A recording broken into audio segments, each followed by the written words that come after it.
인사드리겠습니다. 안녕하세요. 안녕하세요. 날씨가 많이 더워졌죠? 네. 그래서 에어컨을 열심히 틀고 계실 수도 있는데 이제 감기 안 걸리게 조심하시기 바랍니다. 오늘 오랜만에 정말 우리 교회에 예비 부부 두 분이 참석해 주셨는데 주님의 이름으로 환영합니다. 참 저도 예전 생각이 좀 나는 것 같아요. 자매와 같이 여기 인사드리러 왔던 그때가 생각나는데 어느덧 벌써 이제 부모가 돼서 아이를 양육하고 있습니다. 모든 부모님들이 동일하게 하는 고민이 한 가지 있습니다. 혹시 뭔지 아시나요? 여기 많은 부모님들이 계신데 모든 부모님들이 똑같이 생각을 안 할 수가 없는 게 한 가지 있는데 그것은 바로 이 아이 이름을 뭐라고 지을까? 저희 아이도 이제 자매 뱃속에 있을 때 이 아이 이름을 뭐라고 지으면 좋을까 한참 고민을 하고 자매는 이제 리스트를 쫙 뽑아서 이거 어때? 저거 어때? 하는데 저는 이건 아니야, 저건 아니야. 그래서 아니야만 해가지고 자매가 저에게 그럼 하나 가지고 와봐 이랬던 기억이 있는데 참 부모는 그 아이의 이름을 지을 때 그냥 짓지 않습니다. 정말 신중하게 고민을 하고 이 아이가 어떻게 자랐으면 좋겠다라는 그 마음을 가지고 이름을 짓습니다. 성경에서도 마찬가지로 이 이름은 참 중요한 의미를 가지고 있는데요. 특히 하나님께서 직접 이름을 지어주시거나 아니면 이름을 바꿔주실 때가 있어요. 바로 하나님의 언약과 관련돼서 이제부터 너의 이름을 이것이라 하라 이런 경우가 종종 있습니다. 대표적인 예로 아브라함에게 아브라함이라고 이름을 지어주시고 그 뜻이 뭐죠? 열국의 아버지라는 뜻의 아브라함이라는 이름을 주십니다. 이처럼 그 이름은 하나님의 언약과 관련 있는 중요한 의미를 담고 있습니다. 그러면 우리가 섬기는 그리스도 그분의 이름은 무엇인가요? 예수 그리고 또 임마누엘 이렇게 두 가지가 있습니다. 잠시 마태복음 1장 한번 함께 찾아보도록 하겠습니다. 마태복음 1장 21절부터 23절 말씀입니다.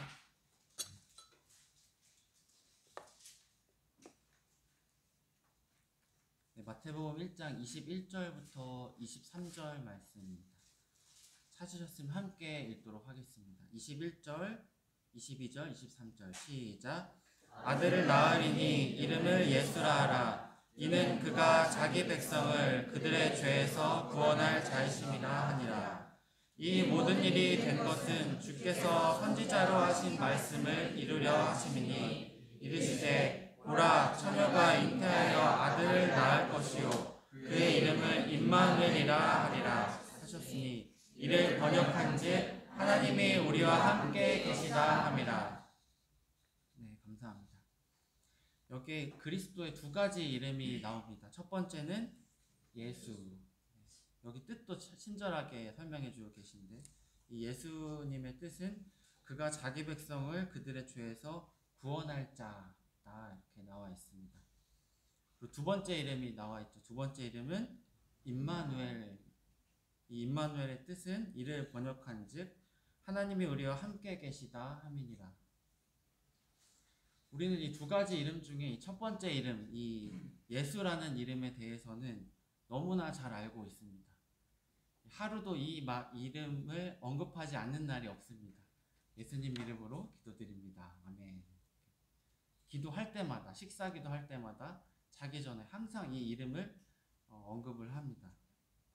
그런데 이 두 번째 이름, 임마누엘이라는 이름은 일주일에 몇 번이나 생각을 하실까요?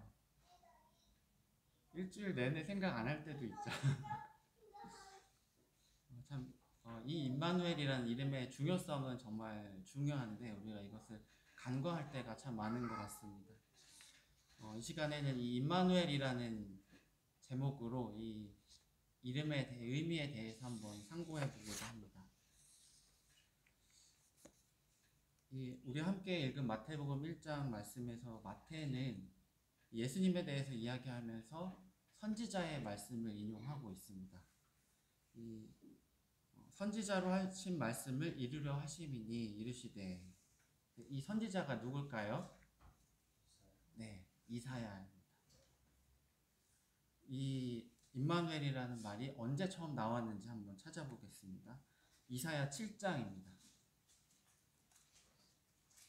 이사야 7장 1절부터 14절 말씀, 좀 길지만 함께 교독하도록 하겠습니다.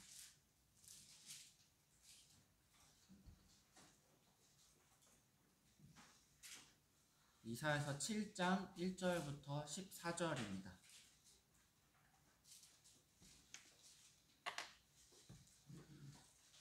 제가 먼저 1절 읽고 선생님들 2절 읽어주시고 교독하도록 하겠습니다. 1절부터 14절까지입니다. 오시아의 손자여 요담의 아들인 유다의 아하스 왕 때에 아람의 르신 왕과 르말리아의 아들 이스라엘의 베가 왕이 올라와서 예루살렘을 쳤으나 능히 이기지 못하니라. 어떤 사람이 다윗의 집에 알려 이르되 아람이 에브라임과 동행하였다 하였으므로 왕의 마음과 그의 백성의 마음이 숲이 바람에 흔들림같이 흔들려더라. 그때 여호와께서 이사야에게 이르시되 너와 내 아들 스얄 야숲은 윗못 수도 끝 세탁자의 밭 큰 길에 나가서 아하스를 만나 그에게 이르기를 너는 삼가며 조용하라. 르신과 아람과 르말리아의 아들이 신이 노할지라도 이들은 연기 나는 두 부지깽이 그루터기에 불과하니 두려워하지 말며 낙심하지 말라. 아람과 에브라임과 르말리아의 아들이 악한 꾀로 너를 대적하여 이르기를 우리가 올라가 언덕을 쳐서 그것을 쓰러뜨리고 우리를 위하여 그것을 무너뜨리고 다윗의 아들을 그 중에서 왕으로 삼자 하였으나 주 여호와의 말씀이 그 일은 서지 못하며 이루어지지 못하리라. 내가 아람의 머리는 다메섹이요 다메섹의 머리는 르신이며 65년 내에 에브라임이 패망하여 다시는 나라를 이루지 못할 것이며 에브라임의 머리는 사마리아요 사마리아의 머리는 르말리아의 아들이니라. 만일 너희가 굳게 믿지 아니하면 너희는 굳게 서지 못하리라 하시니라. 여호와께서 또 아하스에게 말씀하여 이르시되 너는 내 하나님 여호와께 한 징조를 구하되 깊은 데에서든지 높은 데에서든지 구하라 하시니 아하스가 이르되 나는 구하지 아니하겠나이다. 나는 여호와를 실험하지 아니하겠나이다 한지라. 이사야가 이르되 다윗의 집이여 원하건대 들을지어다. 너희가 사람을 괴롭히고서 그것을 작은 일로 여겨 또 나의 하나님을 괴롭히려 하느냐. 그러므로 주께서 친히 징조를 너희에게 주실 것이다. 보라 처녀가 잉태하여 아들을 낳을 것이요 그의 이름을 임마누엘이라 하리라. 네, 감사합니다. 이 임마누엘이라는 말이 처음 등장하는 부분이 바로 이 부분입니다. 이 시기는 솔로몬의 아들 르호보암 때 이스라엘은 북이스라엘과 남유다로 분열되게 됩니다. 그 이후에 남유다의 아하스 왕 시기를 배경으로 하고 있습니다. 이 배경을 잘 이해하기 위해서 역사 공부를 좀 해볼까 하는데요. 지도가 잘 보이시나요? 글씨가 좀 작지만 그 당시에 이제 주변 국가들이 이렇게 분포를 해 있었습니다. 이 위쪽으로 이 아시리아, 아수르라는 강대국이 이렇게 넓게 있었고, 실이 아닙니다. 그 아래쪽에 이제 아람과 이스라엘 그리고 남유다, 그 아래쪽에 애굽 이렇게 이제 나라가 분포해 있었고, 좀 더 이제 큰 화면으로 보면 이 위쪽에 이제 아수르 제국이 있고 그 아래쪽으로 아람, 암몬, 모압, 에돔 이렇게 요단강 동편으로 이렇게 분포가 있었고, 서편으로 위쪽으로 북왕국 이스라엘과 아래쪽에 남왕국 유다, 그리고 그 서쪽으로 블레셋 이렇게 분포를 하고 있었습니다. 이 이사야 선지자가 아하스 왕에게 이 말을 전하는 이 시점은 참 북이스라엘과 여기 있는 북이스라엘과 여기 아람 이 두 나라가 연합해서 연합군을 결성해서 이 남왕국 유다를 침공하는 그 사건을 배경으로 하고 있습니다.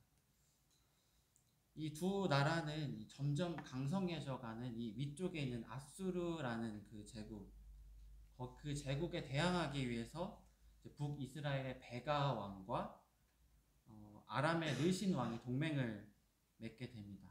근데 위쪽에 있는 이 아수르에 대항을 해야 되는데 이 두 나라 아래쪽에는 남왕국 유다가 있었습니다. 이 위쪽에 있는 아수르와 싸워야 되는데 이 아래쪽이 불안불안한 것입니다. 그래서 이 두 나라는 이 남왕국 유다 왕에게 너희도 우리와 동맹을 맺자 이렇게 동맹을 제의합니다. 하지만 이 남왕국 유다의 아하스 왕은 그 동맹을 거절하고 친아수르 정책을 펼친다고 합니다. 그렇기 때문에 이 북이스라엘과 이 아람은 그것을 이제 두고 볼 수가 없었어요. 그래서 미리 위험의 싹을 제거해야겠다. 그래서 연합을 결성하고 먼저 남왕국 유다를 치게 됩니다. 이 유다는 이 연합군의 상대가 되지를 못했어요. 그래서 이 두 나라 연합군에게 함락당할 위기에 처한 그런 상황입니다. 이 아람의 이 르신 왕은 먼저 이 암몬, 모압, 이 에돔을 쭉 동편으로 진격해서 원래 이들 나라는 이 남왕국 유다에게 속해 있었습니다. 그런데 이 나라들을 다 해방을 시킵니다. 그리고 이 블레셋도 에돔도 이제 이 시기에는 해방돼서 남왕국 유다를 다시 치는 이 상황입니다. 이 당시 상황이 이 유다가 온 사방에서 공격을 당하는 에워싸인 절체절명의 상황에서 지금 이사야가 이 유다의 왕 아하스에게 찾아온 것입니다. 이런 일이 벌어진 이유는 무엇이었을까요? 이 당시 이 아하스 왕이 착한 왕이었을까요? 악한 왕이었을까요? 네. 이 일이 벌어진 이유는 바로 이 아하스 왕의 죄악 때문이었습니다. 잠깐 이 부분에 손을 넣으시고 역대하를 잠깐 찾아보겠습니다. 역대하 28장 1절부터 7절에 이 아하스 왕이 어떤 왕인지 나와 있는데요.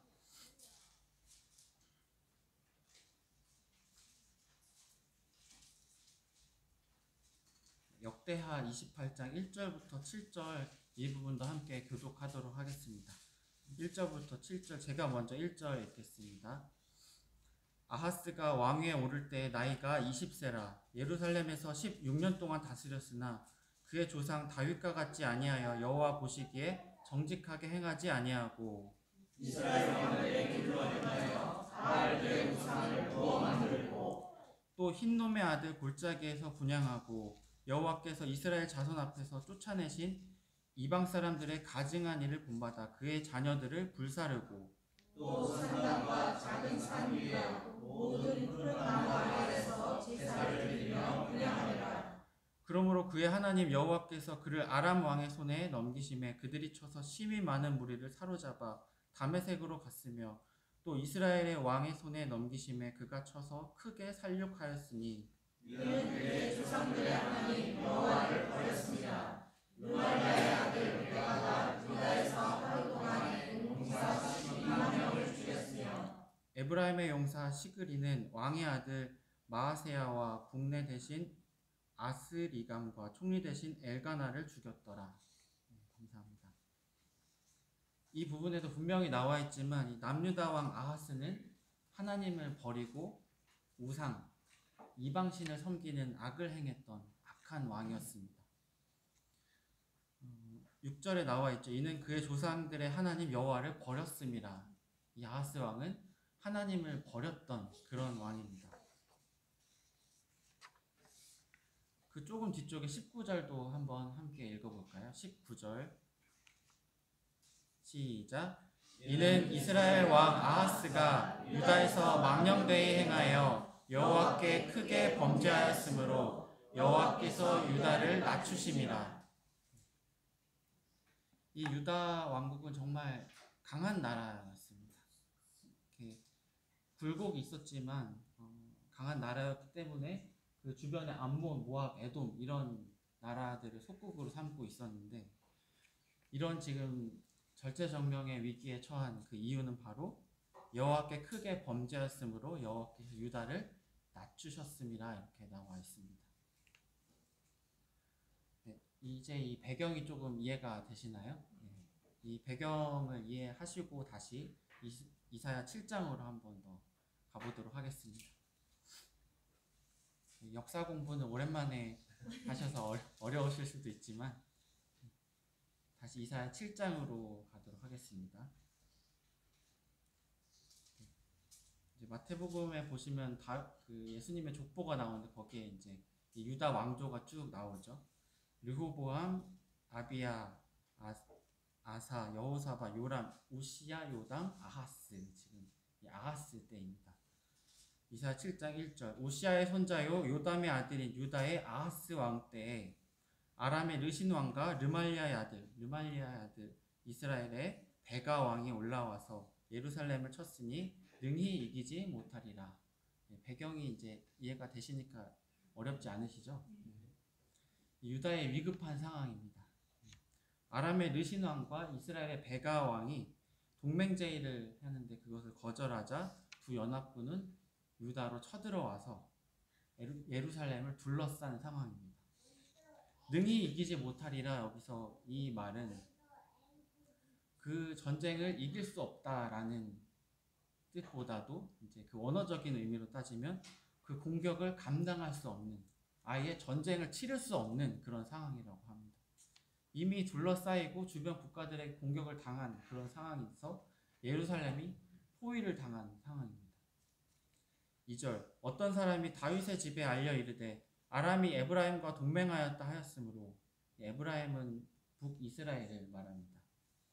왕의 마음과 그의 백성의 마음이 숲이 바람에 흔들림 같이 흔들렸더라. 숲이 바람에 흔들리는 것을 아시나요? 네, 어떤가요? 숲이 바람에 흔들리면 그 소리가 굉장히 크고 요란하죠. 마치 파도가 치는 것 같은.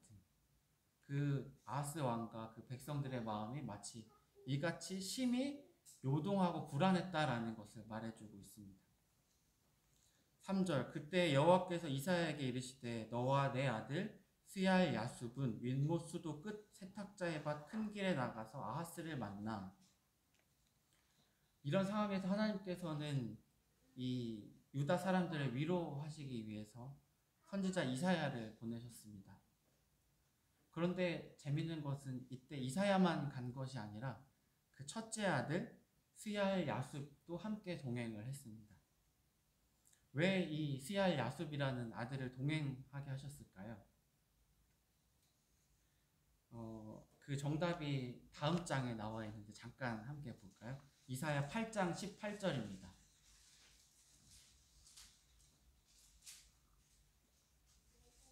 이사야 8장 18절 함께 읽겠습니다. 시작.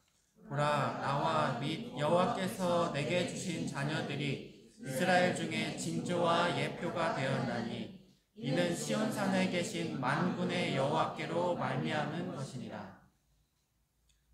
이사야의 자녀들이 뭐가 되었다고요? 네, 이스라엘 중에 징표와 예표가 되었나니, 이 아들이 이스라엘에게 하나님께서 말씀하시는 그 징표가 되었다는 것인데, 이 이사야에게는 두 아들이 있었습니다. 첫째는 스얄 야숲, 둘째는 이름이 좀 어렵습니다. 마헬살랄 하스바스라는 두 아들이 있었는데, 그 중에서 이 첫째 아들 스얄 야숲의 이름의 뜻을 한번 생각해 보면, 이 뜻은 남은 자가 돌아온다라는 뜻을 가지고 있습니다. 이 남은 자가 돌아온다라는 뜻의 이 스얄 야숲의 이름을 한번 생각해 본다면, 이 남유다의 그 어려운 상황이 있지만 남는 자가 있을 것이다. 멸망하지 않을 것이다 라는 뜻이 될 수 있습니다. 또 좀 더 멀리 본다면 후에는 이 바벨론에게 포로로 끌려가게 되죠. 그렇지만 남는 자가 돌아올 것이다 라는 의미도 내포하고 있고요. 궁극적으로는 하나님을 믿고 의지하는 자는 살아남을 것이다, 구원받을 것이다 라는 의미를 가지고 있습니다. 하나님은 아하스 왕에게 이사야를 보내시면서 이사야를 통해서 하나님의 말씀을 전하실 뿐만 아니라 그 아들 스얄 야숲을 함께 보내심으로 아하스 왕이 그 스얄 야숲을 보고 그것을 생각하기를 바라셨습니다. 그러면 하나님을 믿고 그 구원의 하나님을 믿고 의지하기를 바라셨습니다. 이어서 이제 이사야가 하는 말을 더 살펴보겠습니다. 4절. 그러므로 이르기를 너는 삼가며 조용하라. 느신과 아람과 르말리아의 아들이 심히 노할지라도 이들은 연기나는 두 부직갱이 그루터기에 불과하니 두려워하지 말며 낙심하지 말라. 삼가며 조용하라. 침착하고 진정해라. 지금 너의 마음이 숲이 바람의 흔들림같이 흔들리겠지만 침착하고 진정해라 이렇게 말씀하십니다. 두려워하지 말고 낙심하지 말라 이렇게 말씀하십니다. 그 르신과 아람과 르말리아 아들 이 베가가 심히 노할지라도 그들은 연기나는 두 부직갱이 그루터기에 불과하다. 연기나는 두 부직갱이 그루터기 이게 어떤 말을 뜻하고 있을까요? 시골에 사셨던 분들은 이 말을 바로 알아들으실 수도 있는데 부직갱이가 뭐죠? 네. 아궁이에서 불 피울 때 불쏘시개로 쓰는 나무 짝대기입니다. 이렇게 장자를 이렇게 건드려서 불이 더 잘 피우게 하는. 그런데 그루터기는 뭐죠? 네, 나무 밑둥이죠. 이제 위에 그 큰 나무는 다 잘려나가고 밑둥만 남은 상태. 이 부직갱이를 얼마나 많이 썼으면 이 그루터기 밑둥만 남았습니다. 그리고 연기 난다 이렇게 표현을 하고 계신데 나무가 잘 탈 때는 연기가 안 나죠. 그런데 연기가 날 때는 곧 꺼진다는 말입니다. 이 케이크 위에 촛불이 있는데 활활 탈 때는 연기가 나나요? 후 하고 불면 그때서야 연기가 납니다. 이 르신과 아말과 이 르말리아 아들이 심히 노했지만 그들은 이미 다 꺼져가는 그런 부직갱이 그루터기에 불과하다 이렇게 말씀하고 계신 겁니다. 그러니까 두려워하지 말라, 낙심하지 말라 이렇게 위로하십니다. 5절. 아람과 에브라임과 르말리아의 아들이 악한 꾀로 너를 대적하여 이르기를 우리가 올라가 유다를 쳐서 그것을 쓰러뜨리고 우리를 위하여 그것을 무너뜨리고 다브엘의 아들을 그 중에 세워 왕으로 삼자 하였으나 주 여호와의 말씀이 그 일은 서지 못하며 이루어지지 못하리라. 이 아람의 르신 왕과 이스라엘의 베가 왕은 계획을 가지고 있었습니다. 예루살렘을 쳐서 그 왕조를 패하고 그리고 이 다브엘의 아들을 그 중에 세워서 왕으로 삼자. 이 다브엘의 아들, 다브엘이라는 이름도 또 뜻이 있습니다. 이 이름의 뜻은 쓸모없는 자라는 뜻입니다. 그러니까 하나님이 세우신 그 다윗 왕조를 패해버리고 쓸데없는 이 꼭두각시를 왕조로 세워서 이 남유다를 우리 뜻대로 하자 이런 계획을 가지고 있었습니다. 하지만 그것은 하나님 보시기에 악했습니다. 5절에 악한 꾀로 너를 대적하여 이르기를 악한 꾀다 이렇게 표현을 하고 있습니다. 7절 주 여호와의 말씀이 그 일은 서지 못하며 이루어지지 못하리라. 이것은 하나님의 경륜에 반하는 일이었습니다. 하나님이 다윗에게 분명하게 언약을 하셨죠. 내 집과 내 나라가 내 앞에서 영원히 보존되고 내 왕위가 영원히 견고하리라 이렇게 다윗과 언약을 맺으셨는데 이들의 이 계획은 그것에 반하는 악한 꾀였습니다. 그러므로 그 일은 서지 못하며 이루어지지 못하리라 이렇게 아하스 왕에게 친절하게 설명을 해주고 계십니다. 8절 9절 보겠습니다. 대저 아람의 머리는 다메섹이요 다메섹의 머리는 르신이며 65년 내에 에브라임이 패망하여 다시는 나라를 이루지 못할 것이며 에브라임의 머리는 사마리아요 사마리아의 머리는 르말리아의 아들이라. 만일 너희가 굳게 믿지 아니하면 너희는 굳게 서지 못하리라 하시니라. 이 말이 잘 이해가 안 되실 수도 있습니다. 좀 저도 의미를 찾아보고 많이 도움을 받았는데 여기 제가 표를 그려놨습니다. 이 표를 보시면 이 아람이라는 나라는 다른 말로 수리아, 시리아라고도 부릅니다. 북이스라엘은 에브라임이라고도 부릅니다. 이 아람이라는 나라의 수도는 다메섹이었고 북이스라엘 나라의 수도는 사마리아였습니다. 아람의 왕은 르신이고 이스라엘의 왕은 베가였습니다. 그리고 다시 8절 9절을 보면 대저 아람의 머리는 다메섹이요 아람의 수도는 다메섹이다 이런 말입니다. 다메섹의 머리는 르신이며 그 수도 다메섹의 왕은 르신이다. 이렇게 이해할 수 있습니다. 그 아람은 65년 내에 에브라임이 패망하여 르신이고 65년 내에 에브라임이 패망하여 다시는 나라를 이루지 못할 것이며 이렇게 나와 있습니다. 9절에 에브라임의 머리는 사마리아예요. 이 에브라임 북이스라엘의 머리 수도는 사마리아다. 그리고 수도 사마리아의 머리 왕은 르말리아의 아들 베가다. 이렇게 표현을 하고 있습니다. 만일 너희가 굳게 믿지 아니하면 너희는 굳게 서지 못하리라 하시니라. 하나님이 이사야 선지자를 통해서 이 말을 하신 이유는 이제 곰곰이 한번 생각을 해보면 이 아람의 수도는 다메섹이고 그 머리는 르신이다. 이스라엘의 수도는 머리는 사마리아고 그 머리 왕은 베가다.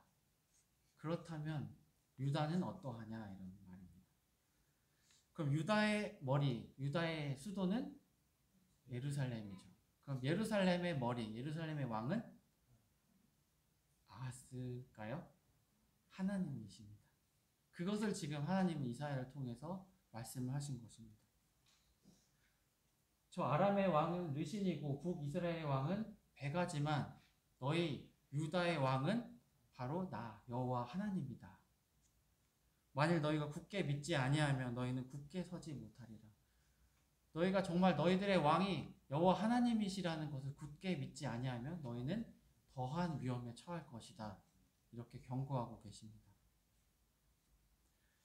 그런데 이 말을 듣고 있는 이 아하스 왕, 이 왕은 어떤 왕이었나요? 악한 왕이었어요. 하나님께서는 이사야를 통해서 이 말씀을 하시지만 그가 이것을 이해하지 못하고 듣지 못하고 믿지 못할 것을 아셨습니다. 그래서 친히 한 번 더 말씀하십니다. 10절 여호와께서 또 아하스에게 말씀하여 이르시되 11절 너는 내 하나님 여호와께 한 징조를 구하되 깊은 데서든지 높은 데서든지 구하라 하시니. 나에게 징조를 구해봐라. 이 징조는 기적을 말합니다. 사람이 할 수 없는, 하나님만이 할 수 있는 그 기적을 나 여호와 하나님께 구해봐라. 내가 그것을 들어서 너가 믿지 못하는 것을 믿게 하겠다. 이렇게 말씀하십니다. 얼마나 하나님께서 이 아하스의 왕을 돌리고 싶으셨으면 내가 기적을 보여줄 테니까 구해봐라. 내가 믿게 하겠다. 이렇게 말씀하셨을 거예요. 깊은 데서든지 높은 데서든지 구하라. 아무 제한 없이 구해봐라. 내가 들어주겠다. 이렇게 말씀하십니다. 참 하나님의 마음이 얼마나 신실하시고 은혜로우신지 우리는 생각해 보지 않을 수 없습니다. 어떻게 해서든지 그 다윗의 집, 그 왕가가 영원히 보존되겠다라고 하신 그 약속을 지키시려고 지금 이렇게 말씀하시는 것입니다. 그 악한 왕과 백성들이 하나님을 믿지 않는 그 불신앙을 참으시고 친히 내가 능력을 보여주겠다, 너희가 믿게 해주겠다 이렇게 말씀하고 계신 것입니다. 그런데 그럼에도 불구하고 아하스 왕은 다시 이렇게 대답을 합니다. 12절 아하스가 이르되 나는 구하지 아니하겠나이다. 나는 여호와를 시험하지 아니하겠나이다 한지라. 이 아하스의 왕이 참 믿음이 좋아서 징조 필요 없습니다. 하나님을 어떻게 시험합니까? 이렇게 말하고 있는 걸까요? 그렇지 않습니다. 오히려 하나님을 믿기를 거절하는 것입니다. 하나님이 믿을 수 있는 기회를 주셨는데도 저 하나님 안 믿을래요. 이렇게 하는 것입니다. 이 아하스 왕은 이 하나님이 그들이 많이 섬겼던 우상 중에 하나, 그들보다도 못한 존재가 그 하나님이었던 것입니다. 아하스 왕에게. 오히려 이 아하스는 하나님을 의지하지 않고 그 저 강대국 위에서 지금 그 세력을 뻗쳐나가는 강대국 아수르에게 도움을 요청을 합니다. 잠깐 여기 손을 넣으시고 그 열왕기 하를 잠깐 보도록 하겠습니다. 열왕기 하 16장 7절부터 8절입니다.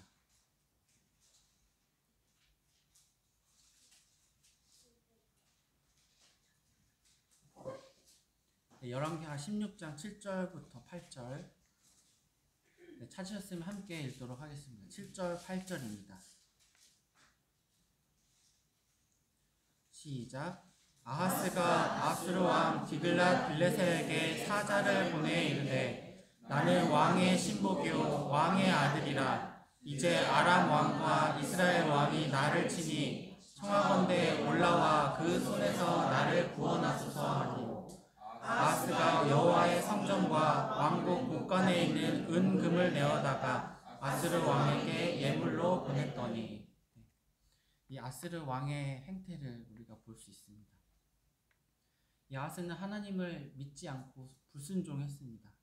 도리어 저 강대국 아스르에게 나는 왕의 신복이요 아스르가 나의 왕입니다 이렇게 말을 합니다. 나는 왕의 아들이라 아수르가 나의 아버지다 이렇게 말하고 있습니다. 하나님이 어떤 마음이셨을까요? 하나님은 어떻게든지 징조를 보여주면서까지 그들에게 그 언약을 지키시려고 하시는데 이 아수르 악한 왕은 지금 이런 행태를 보인 것입니다. 다시 이사야 7장으로 돌아오겠습니다. 이사야 7장 13절 이사야가 이르되 다윗의 집이여 원하건대 들을지어다. 너희가 사람을 괴롭히고서 그것을 작은 일로 여겨 또 나의 하나님을 괴롭히려 하느냐. 14절 함께 읽겠습니다. 시작. 그러므로 주께서 친히 징조를 너희에게 주실 것이라. 보라 처녀가 잉태하여 아들을 낳을 것이요 그의 이름을 임마누엘이라 하니라. 이 아하스가 하나님께 징조를 구하지 않자 하나님이 이사야를 통해서 말씀하십니다. 그렇다면 내가 친히 징조를 주겠다. 네가 구하지 않으니까 친히 내가 주겠다. 보라 처녀가 잉태하여 아들을 낳을 것이요 그의 이름을 임마누엘이라 하리라. 우리가 알고 있는 이 임마누엘이라는 말, 이 임마누엘의 징조는 이렇게 주어졌습니다. 이 임마누엘의 뜻이 뭐죠? 네, 하나님이 우리와 함께 하신다. 지금 이 유다가 처한 위태로운 상황 속에서 이 포위된 예루살렘이 포위된 절체절명의 상황 속에서 또 아하스 왕은 여호와를 버리고 저 강대국 아스르에게 나의 왕이요 나의 아버지요 이렇게 말하고 있는 이 상황 속에서 지금 그럼에도 불구하고 하나님께서는 하나님이 우리와 함께 하신다라는 이 임마누엘의 징조를 이 유다에게 주신 것입니다. 이 임마누엘이라는 이 이름의 아들은 우리가 이중적인 예언이라고 분별을 합니다. 궁극적으로는 사람의 모습으로 오실 예수 그리스도를 예표하고 있고 또 그 당시의 역사적인 그 상황을 과 연관지어서 당시 유다를 둘러싼 아람과 이스라엘의 멸망을 보여주는 다른 인물이 또 있었을 것이다 이렇게 분별을 합니다. 그 뒤에 이제 임마누엘의 징조에 대해서 조금 더 살펴보면 15절 그가 악을 버리면 선을 택할 줄 알 때가 되면 엉긴 젖과 꿀을 먹을 것이라. 그 임마누엘이라는 인물이 이제 어느 정도 장성하게 되면이라는 의미입니다. 그때가 되면 엉긴 젖과 꿀을 먹일 것이라. 이 엉긴 젖은 다른 번역본에서는 버터라고 번역을 했습니다. 우유가 남아 도니까 버터를 만들었다라는 뜻입니다. 꿀을 먹을 것이라. 야생 꿀이 많아져서 그 꿀을 먹는다는 말입니다. 그 말은 우유가 남아 돌아서 버터를 만들고 야생 꿀을 먹는다는 말은 사람들이 그만큼 많이 죽을 것이다 라는 것입니다. 16절 대저 이 아이가 악을 버리며 선을 택할 줄 알기 전에 네가 미워하는 두 왕의 땅이 황폐하게 되리라. 그 인물이 어느 정도 장성하게 되기 전에 아람과 이스라엘이 황폐하게 될 것이라는 말입니다. 여호와께서 에브라임이 유다를 떠날 때부터 당하여 보지 못한 날을 너와 내 백성 내 아버지 집에 임하게 하시리니 곧 아수르 왕이 오는 날이니라.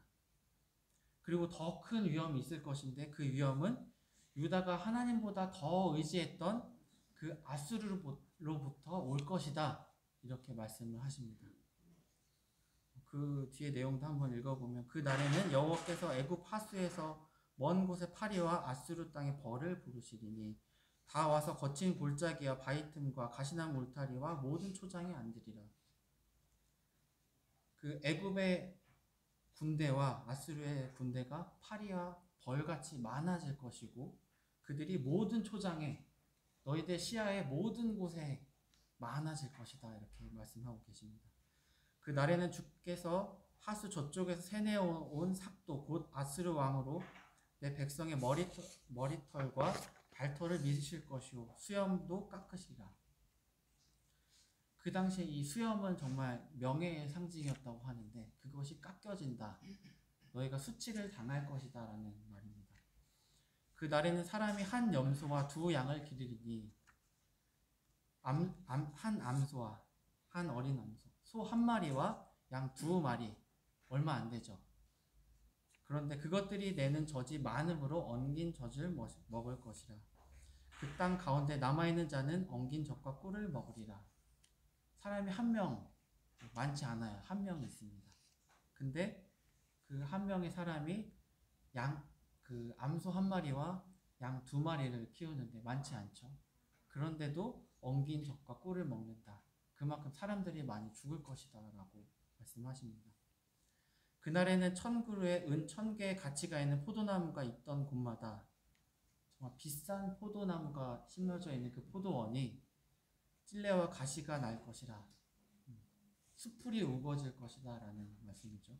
온 땅에 찔레와 가시가 있으므로 활살과 활을 가지고 그리로 갈 것이요 보습으로 갈던 모든 산에도 찔레와 가시 때문에 두려워서 그리로 가지 못할 것이요 그 땅은 소를 풀어놓으며 양이 밟는 곳이 되리라. 이 비싼 포도원이 수풀이 우거져서 이제 사냥터가 될 것이라는 말입니다. 정말 이 많은 사람이 죽고 그 유다 땅은 황폐해질 것이다 라는 말을 이렇게 표현해 주고 계십니다. 역사적으로 이후의 결과를 보게 되면 이 아람과 북이스라엘은 예언대로 아수르에 의해서 멸망하게 됩니다. 그리고 남유다는 예언대로 그 도움을 청했던 그 아수르에 의해서 침공을 당하게 됩니다. 이 임마누엘의 징조는 하나님을 버렸던 유다왕 아하스와 그 백성들에게 주신 것입니다. 이 역사적인 사건을 바탕으로 우리가 임마누엘을 다시 한번 생각해 보시기 바랍니다. 어떤 의미를 찾을 수 있을까요? 첫 번째로 이 임마누엘은 언약을 이루시는 신실하신 하나님을 나타내고 있습니다. 하나님은 다윗과 언약을 맺으셨습니다. 다윗의 집, 다윗의 나라가 영원히 보존될 것이다. 하나님은 그 언약을 지키고자 하셨습니다. 이 아하스 왕과 유다 백성들이 여호와 하나님을 버렸지만 그러한 사실은 하나님의 신실하심을 꺾을 수 없었습니다. 그것과 상관없이 이 하나님은 그 언약을 지키고자 이사야 선지자를 아하스 왕에게 보내셨고 이 임마누엘의 징조를 주신 것입니다. 유다가 매우 심각한 위기에 처해 있지만 나 여호와 하나님이 너희와 함께 할 것이야. 너희가 멸망당하지 않을 것이다. 내가 너희를 구원해 줄 것이다. 참 하나님이 얼마나 신실하신 분인지. 그리고 예수님께서는 친히 하나님과 우리 사이에 새로운 언약을 세우셨다고 말씀에 나와 있습니다. 바로 그분의 피로 말미암는 새 언약.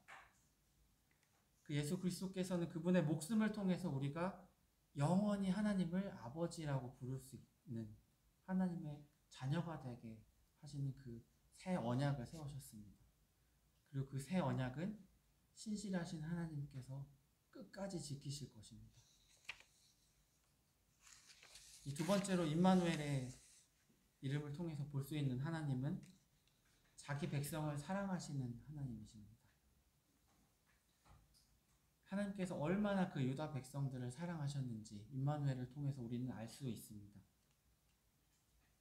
그 자기 자신을 버렸던 그 남유다 왕국을 여전히 사랑하시고 그들을 멸망시키지 않으시고 믿음을 주시려고 징조를 구하라 이렇게 말씀하시고 너희가 구하지 않는다면 내가 직접 주겠다 이렇게 말씀하신 것이 임마누엘의 징조입니다. 하나님은 진정 그 백성들을 사랑하셨습니다. 하나님의 사랑을 결정적으로 보여주시는 것이 바로 임마누엘이신 예수 그리스도죠. 하나님이 우리와 함께 하신다. 예수님이 바로 사람의 모습을 입고 우리 가운데 오신 하나님이시죠. 전지전능하신 그 창조주 하나님께서 일개 피조물의 모습을 입고 이 땅에 예수님으로서 오셨습니다. 이것보다 더 큰 사랑이 어디 있나요? 그 창조주 하나님께서 우리와 같은 몸을 입고 오셔서 나 하나님이 너희와 함께 하신다 이렇게 말씀하시는 것이 바로 임마누엘입니다. 그리고 또 우리가 간과하지 말아야 할 것이 있습니다. 그 첫 번째는 바로 임마누엘의 하나님은 공의로우신 하나님, 심판하시는 하나님이라는 것입니다. 이사야를 통해서 하나님은 아하스 왕에게 말씀하셨습니다. 임마누엘이라는 자가 태어날 것이다. 그가 장성하기 전에 아람과 북이스라엘은 멸망할 것이다. 그들이 악한 꾀를 가졌다라고 말씀하셨죠. 그들은 멸망할 것이다. 그가 장성하기 전에 또 아람과 북이스라엘은 멸망할 것이고 그리고 유다는 하나님을 버리고 너희가 의지했던 아수르에 의해서 도리어 엄청난 고난을 당하고 많은 사람이 죽을 것이고 그 땅은 황폐화될 것이다. 이렇게 징조를 말씀하십니다. 우리는 이 하나님을 임마누엘의 하나님을 그저 사랑이신 분, 그저 은혜로우신 분만 생각하지 않으십니까? 임마누엘로 우리에게 오신 이 예수 그리스도께서는 그 피로 말미암는 새로운 언약을 우리에게 주셨습니다. 우리가 잘 아는 요한복음 3장 16절에 하나님이 세상을 이처럼 사랑하사 독생자를 주셨으니 이는 그를 믿는 자마다 멸망치 않고 영생을 얻게 하려 하심이라. 그리고 그 뒤에 18절에 보시면 그를 믿는 자는 심판을 받지 아니하는 것이요 믿지 아니하는 자는 하나님의 독생자의 이름을 믿지 아니함으로 벌써 심판을 받은 것입니다.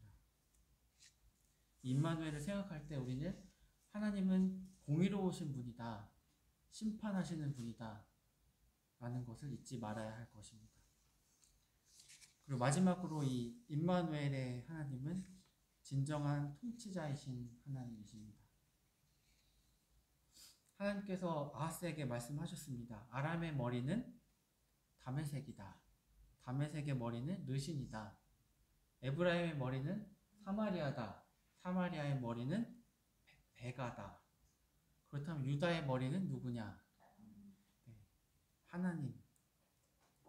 너희의 통치자는 바로 나 여호와 하나님이다. 이렇게 말씀하셨습니다.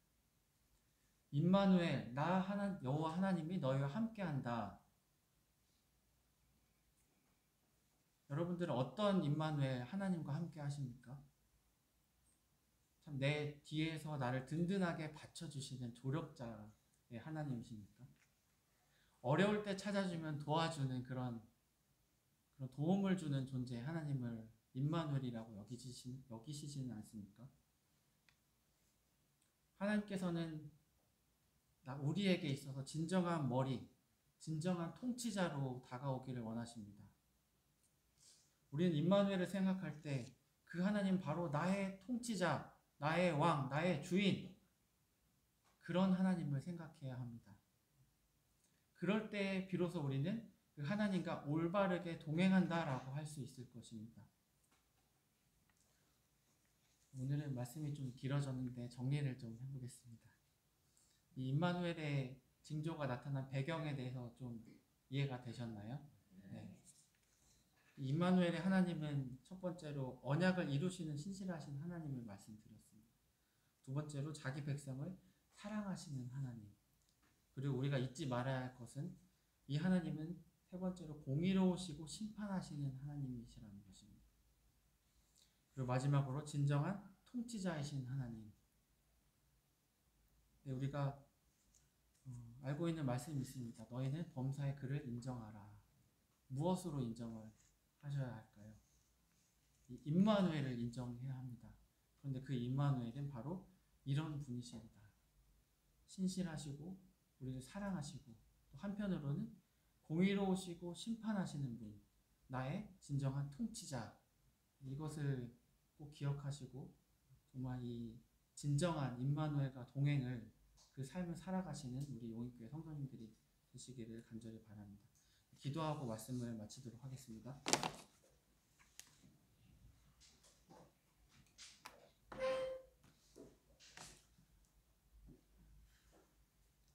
아버지 하나님 감사드립니다. 저에게 이 임마누엘에 대해서 깊이 생각해 보게 하심을 감사드립니다. 참 그 유다를 사랑하심으로 이 임마누엘의 징조를 주셨던 이 하나님의 마음을 저희가 다시금 생각해 보게 하심을 감사드립니다. 참 저희와 함께 하신다. 임마누엘로서 이 땅에 오신 예수 그리스도께 감사와 찬양을 올려드립니다. 그분은 참 그 새 언약을 지키시는 신실하신 하나님이실 뿐만 아니라 자신의 목숨을 다 십자가에 내어주시기까지 그 피를 다 흘려주시기까지 저희를 사랑하셨던 그 하나님이셨습니다. 그리고 또한 공의로우시며 그 죄를 심판하셔야만 했던 그 심판하시는 하나님이심을 이 시간 기억합니다. 또한 그분이야말로 저희들의 삶의 진정한 왕, 진정한 통치자이셨던 것을 저희들이 기억합니다. 저희가 이러한 임마누엘의 하나님을 매 순간 인정하고 그 하나님과 동행하는 삶을 살기를 이 시간 간절히 원합니다. 그럼으로써 저희의 삶이 정말 하나님께 영광을 드리는 저희들의 창조의 목적에 맞는 그런 삶을 살 수 있도록 도와주시옵소서. 모든 것을 하나님 아버지께 의탁드리며 예수 그리스도의 이름으로 감사하며 기도드렸습니다. 아멘.